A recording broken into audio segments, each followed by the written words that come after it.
सुबह के 11 बजे थे। शहर के सबसे बड़े बैंक में एक साधारण से कपड़े पहने हुए बुजुर्ग व्यक्ति, जिनके हाथ में एक पुराना सा लिफाफा था, अंदर दाखिल होते हैं। जैसे ही वह बैंक में प्रवेश करते हैं, अंदर मौजूद सभी ग्राहक और बैंक कर्मचारी उन्हें अजीब नजरों से देखने लगते हैं। इस बुजुर्ग व्यक्ति का नाम था चरण दास।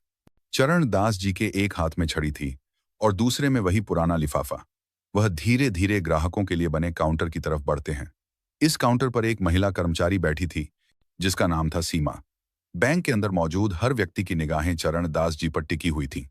धीरे धीरे चरण दास जी सीमा के पास पहुंचते हैं और बड़ी विनम्रता से कहते हैं, देखिए बेटी, मेरे खाते में कुछ गड़बड़ हो गई है, ये ठीक से चल नहीं रहा है।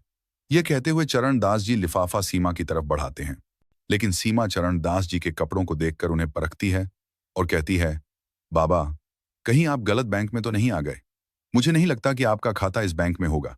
तभी चरण दास जी सहजता से कहते हैं, बेटी, एक बार तुम देख तो लो, शायद मेरा खाता इसी बैंक में हो। सीमा लिफाफा रखते हुए उनसे कहती है, बाबा, इसमें थोड़ा समय लगेगा और आपको थोड़ी देर इंतजार करना होगा। इतना कहकर सीमा और बैंक में मौजूद अन्य लोगों का काम करने लगती है। चरण दास जी वहीं खड़े होकर इंतजार करने लगते हैं। थोड़ी देर तक इंतजार करने के बाद वह दोबारा कहते हैं, बेटी, अगर तुम थोड़ी व्यस्त हो तो तुम मैनेजर को फोन कर दो। दरअसल मुझे उनसे भी कुछ काम है, तो मैं उनसे कुछ बात कर लेता हूं। इसके बाद सीमा न चाहते हुए भी अपना फोन उठाती है और मैनेजर सुनील के केबिन का नंबर डायल करती है। उसने फोन करके मैनेजर को बताया कि एक बुजुर्ग व्यक्ति उनसे मिलना चाहते हैं। मैनेजर सुनील चरण दास जी को दूर से ही देखता है। चरण दास जी बड़े साधारण दिख रहे थे। मैनेजर सुनील फोन पर सीमा से पूछता है, क्या यह हमारे बैंक का ग्राहक है या ऐसे ही कोई मुंह उठाकर चला आया है? सीमा कहती है, सर, यह बात तो मुझे नहीं पता, लेकिन यह आपसे मिलने की बात कर रहे हैं। तब मैनेजर सुनील कहता है, ऐसे लोगों के लिए मेरे पास समय नहीं है। तुम ऐसा करो, इन्हें बिठा दो, थोड़ी देर बैठकर यहां से चले जाएंगे। मैनेजर सुनील के आदेश अनुसार सीमा चरण दास जी को वेटिंग एरिया में बैठा देती है। वह कहती है, बाबा, आप वहां बैठ जाओ, थोड़ी देर में मैनेजर साहब फ्री हो जाएंगे और उसके बाद आपसे मिल लेंगे। चरण दास जी वहां से टहलते हुए वेटिंग एरिया की तरफ चले जाते हैं और कोने में रखी एक कुर्सी पर जाकर बैठ जाते हैं। सभी लोग अभी भी चरण दास जी की तरफ देख रहे थे, क्योंकि वहां जितने भी ग्राहक आते थे वे सूट बूट में होते थे, जबकि चरण दास जी ने साधारण कपड़े पहन रखे थे। देखने से भी नहीं लग रहा था कि उनका खाता इस बैंक में होगा, क्योंकि इस बैंक में अमीर लोगों के खाते होते थे। इसी वजह से चरण दास जी आकर्षण का केंद्र बन गए थे और सभी लोग उन्हें घूर घूर कर देख रहे थे और उनके बारे में तरह तरह की बातें बना रहे थे। यह बातें चरण दास जी को भी सुनाई देती हैं, लेकिन वह इन सभी चीजों को अनदेखा करते हैं और अपना नंबर आने का इंतजार करते रहते हैं। वह सोचते हैं कि थोड़ी देर में मैनेजर आएगा और मैं उससे बात कर लूंगा। बैंक के अंदर एक और व्यक्ति छोटी पोस्ट पर काम करता था, जिसका नाम था अमित। अमित अभी बाहर गया हुआ था और जैसे ही वह बैंक के अंदर आता है तो वह देखता है कि एक बुजुर्ग व्यक्ति वेटिंग एरिया में बैठा हुआ है, जिसकी तरफ सभी लोग देख रहे हैं और उसके बारे में तरह तरह की बातें कर रहे हैं। कोई उसे भिखारी कह रहा है तो कोई कह रहा है कि इस बैंक में तो इसका खाता हो ही नहीं सकता और ये यहाँ कैसे आ गया, ऐसे लोगों को इन लोगों ने क्यों बैठा रखा है। इस तरह की बातें उनके बारे में चल रही थी। अमित ये सभी बातें सुन लेता है। इसके बाद अमित सीधा चरण दास जी के पास जाता है और बड़े आदर भाव से उनसे पूछने लगता है, बाबा, आप यहाँ क्यों आए हो और क्या काम है आपको? अमित को यह सब कुछ बहुत बुरा लगता है। वह बुजुर्ग व्यक्ति की हालत देखकर थोड़ा परेशान हो जाता है और इसी वजह से उनसे पूछने गया था। चरण दास जी अमित को बताते हैं, मुझे मैनेजर से मिलना है और उससे मुझे कुछ काम है। यह बात सुनकर अमित उनसे कहता है, ठीक है बाबा, आप थोड़ी देर यहाँ इंतजार करो, मैं अभी मैनेजर से बात करके आता हूँ। इसके बाद अमित मैनेजर सुनील के केबिन में जाता है और उन्हें उस बुजुर्ग व्यक्ति के बारे में बताता है। लेकिन मैनेजर सुनील पहले से ही उस बुजुर्ग व्यक्ति के बारे में जानता था और कहने लगता है, मुझे पता है, मैंने ही उसे वहां बिठा रखा है, थोड़ी देर वहां बैठेगा और बैठने के बाद वहां से चला जाएगा। इसके बाद मैनेजर सुनील अमित को कोई और काम बता देता है और कहता है, तुम अपना काम कर लो और तुम्हें इस चीज से कोई मतलब नहीं है। अब अमित दूसरे काम में लग जाता है और धीरे धीरे उस बुजुर्ग व्यक्ति को वहां बैठे हुए लगभग 1 घंटा हो गया था। 1 घंटे तक बुजुर्ग व्यक्ति अपना धैर्य रखते हैं, लेकिन उसके बाद उन्हें यह बात सहन नहीं होती। वह खड़े होते हैं और मैनेजर सुनील के केबिन की तरफ बढ़ने लगते हैं। जैसे ही वह मैनेजर सुनील के केबिन की तरफ बढ़ते हैं, मैनेजर देखता है कि वह बुजुर्ग व्यक्ति उसके पास ही आ रहा है, तो वह फौरन अपने केबिन से बाहर निकलता है और उस बुजुर्ग व्यक्ति के सामने खड़ा हो जाता है और अकड़ते हुए पूछने लगता है, हाँ बाबा, बताइए आपको क्या काम है। चरणदास जी अपना लिफाफा आगे बढ़ाते हुए कहने लगते हैं, बेटा, ये देखो, मेरे बैंक अकाउंट की डिटेल इसके अंदर है और मेरे बैंक अकाउंट से कोई भी लेन देन नहीं हो पा रही है। आप देखकर ये बताइए कि इसमें क्या दिक्कत है। अब इस बात को सुनकर मैनेजर सुनील थोड़ी देर तक सोच विचार करता है और कहता है, बाबा, जब किसी बैंक अकाउंट में पैसे नहीं रहते तो ऐसा ही हो जाता है। मेरे ख्याल से आपने भी अपने अकाउंट में पैसे जमा नहीं करवाए होंगे और इसी वजह से आपके अकाउंट की लेन देन रोक दी गई है। इसके बाद बुजुर्ग व्यक्ति बड़े ही विनम्र भाव से कहने लगते हैं, बेटा, पहले तुम एक बार अकाउंट को चेक तो कर लो, उसके बाद ही कुछ मुझे बताओ तो ही अच्छा रहेगा। इस तरह से तुम कैसे बता सकते हो। तो मैनेजर सुनील हंसने लगता है और हंसते हुए कहता है, बाबा, ये सालों का अनुभव है और सालों से मैंने यही काम किया है। आप जैसे लोगों की शक्ल को देखकर मैं बता देता हूं कि कौन व्यक्ति किस तरह का है, किसने अपने अकाउंट में कितना पैसा जमा किया होगा। तो आपके अकाउंट में तो मुझे कुछ भी दिखाई नहीं दे रहा और मैं चाहता हूं कि अब आप यहां से चले जाओ। सभी ग्राहक आपकी तरफ देख रहे हैं और बैंक के अंदर एक अलग तरह का माहौल बन रहा है। इसके बाद चरणदास जी उस लिफाफे को उसकी टेबल पर रखते हैं और कहते हैं, ठीक है बेटा, मैं तो चला जाऊंगा, लेकिन तुम इस लिफाफे में जो भी डिटेल लिखी हुई है उनको एक बार जरूर देख लेना।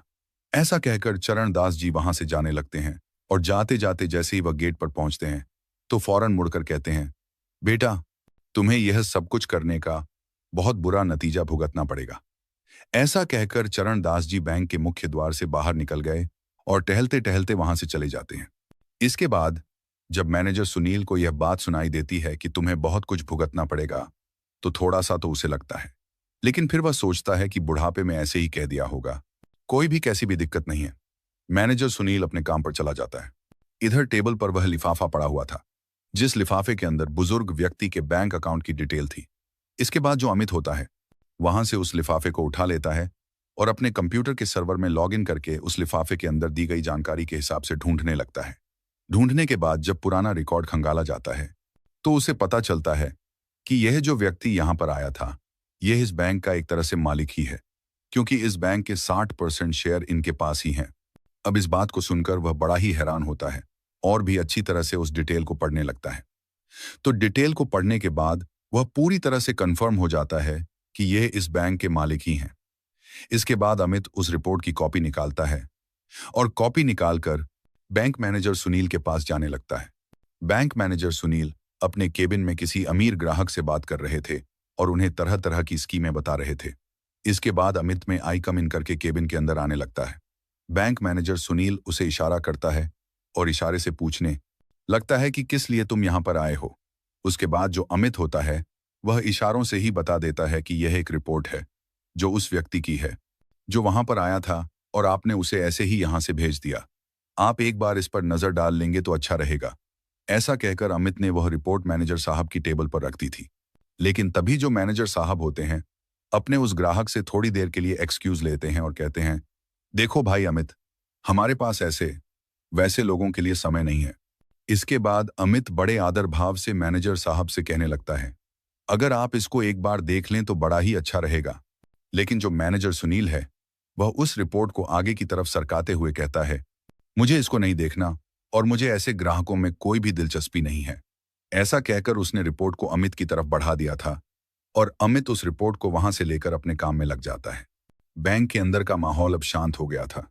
सभी लोग अपने काम में लग गए थे और धीरे धीरे शाम हो जाती है।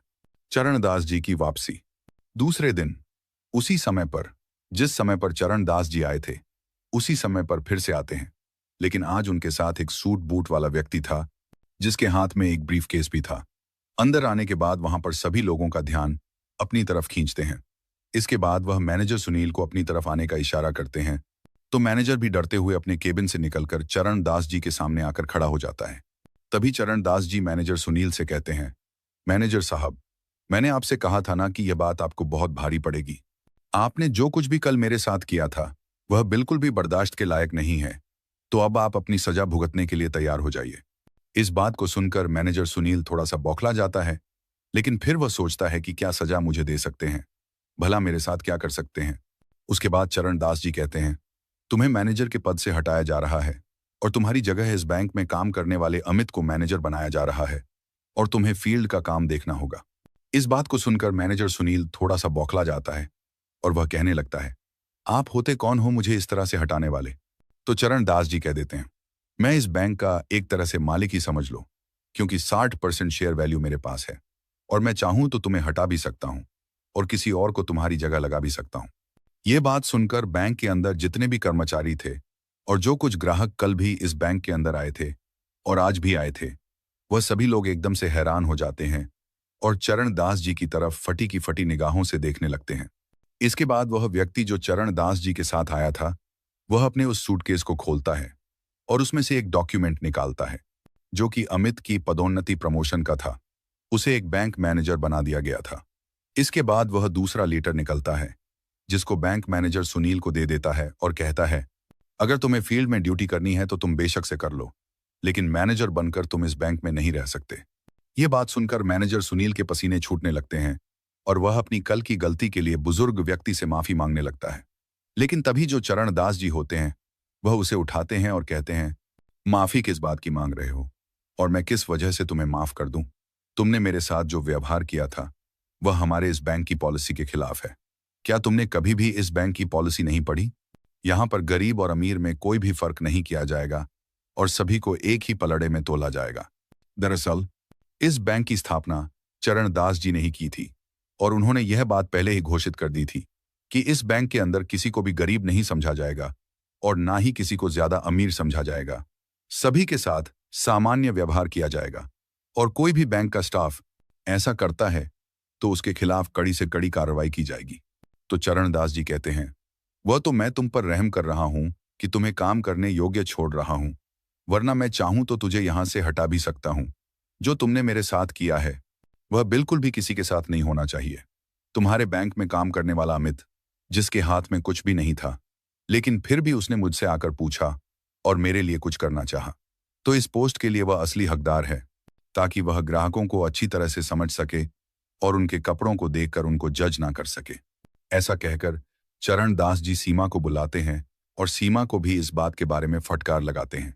कहते हैं, मैं पहली गलती समझकर तुम्हारी इसे माफ कर रहा हूं, लेकिन बैंक के अंदर कोई भी व्यक्ति अगर आए तो उसको उसके कपड़ों से जज नहीं करना है, उसके बारे में तसल्ली से देखना चाहिए। अगर तुम मुझे पहले ही संभाल लेती तो इस मैनेजर के पास मुझे नहीं जाना पड़ता और मुझे और ज्यादा अपमान का सामना नहीं करना पड़ता। इसके बाद सीमा हाथ जोड़ने लगती है और उनसे माफी मांगने लगती है। कहती है, बाबूजी मुझे माफ कर दो, मुझसे बहुत बड़ी गलती हो गई और आगे से आपको ऐसा कुछ भी देखने को नहीं मिलेगा। इसके बाद चरण दास जी वहां से उस व्यक्ति के साथ वापस जाने लगते हैं और सभी लोगों से कहकर गए थे कि अमित से बहुत कुछ तुम्हें सीखने की जरूरत है और इससे जितना हो सके उतना सीख लीजिए, तुम्हारे लिए अच्छा होगा। अब मैं बीच बीच में यहाँ पर किसी ना किसी को भेजता रहूंगा जो तुम्हारी इन हरकतों के बारे में अच्छी तरह से मुझे रिपोर्ट दे सके।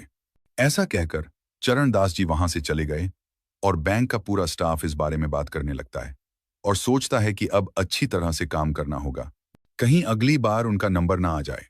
इस बात को सोचकर पूरा बैंक सुधर जाता है और सभी लोग अच्छी तरह से उस बैंक के अंदर काम करने लगते हैं। चरण दास जी का यह कारनामा चारों तरफ फैल गया था और सभी लोग उस बैंक की बड़ाई करने लगते हैं और कहते हैं कि मालिक हो तो ऐसा हो, वरना बेशक से ना हो, क्योंकि ज्यादा मालिक अपने बैंक को खोलकर चले जाते हैं। फिर चाहे पीछे से मैनेजर किस तरह का काम करे या पीछे से कोई भी कर्मचारी कैसा भी काम करे, उन्हें इस चीज से कोई भी मतलब नहीं होता है। लेकिन चरण दास जी ने अपने मालिक होने का पूरा कर्तव्य निभाया और उस बैंक के कर्मचारियों को एक अच्छा सबक सिखाया। चरण दास जी के बारे में आपकी क्या राय है और अमित के बारे में आप क्या कहना चाहेंगे? अपनी राय कमेंट बॉक्स में लिख सकते हैं और लोगों के साथ साझा कर सकते हैं। अगर आपको वीडियो अच्छी लगी तो वीडियो को लाइक और चैनल को सब्सक्राइब जरूर करें, ताकि हमें थोड़ा सा हौसला मिले आप लोगों के लिए ऐसे ही अच्छे अच्छे वीडियो बनाने के लिए। इन कहानियों को सुनाने का उद्देश्य किसी को परेशान करना बिल्कुल भी नहीं है। यह कहानी आपको इसलिए सुनाई जाती है ताकि आप लोग इन कहानियों में से कुछ ना